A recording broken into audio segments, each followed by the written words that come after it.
The only way to keep all together is through the CPC, and the CPC is playing that role.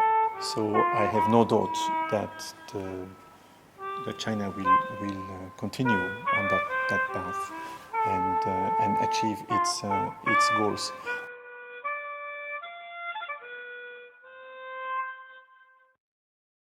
The Chinese governments have been a people's government. It's a people's republic. So the agenda of development is set by the people.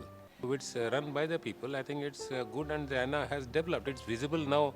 You go all across China, you can see the kind of development which has happened and how people are becoming part of it.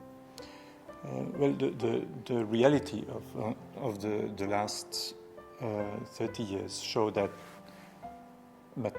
the development is real and is really all encompassing.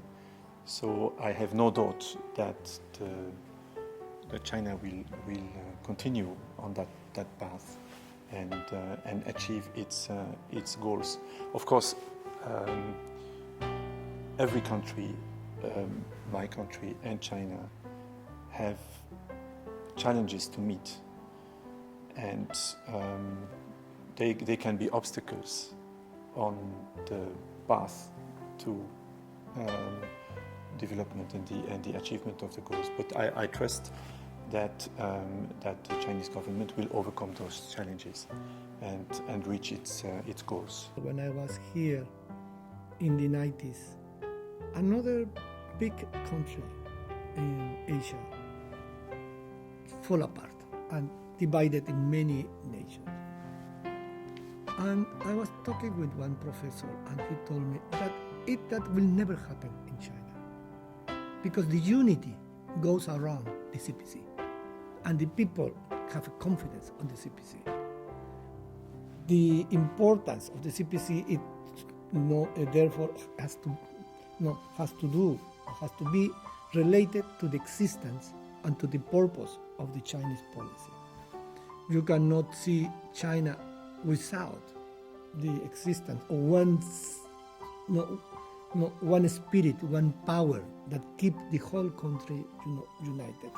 So the only way to keep all together is through the CPC, and the CPC is playing that role. We have abundant, rich, experience, international experience to tell why China would not follow West system, either in economic system or in political system.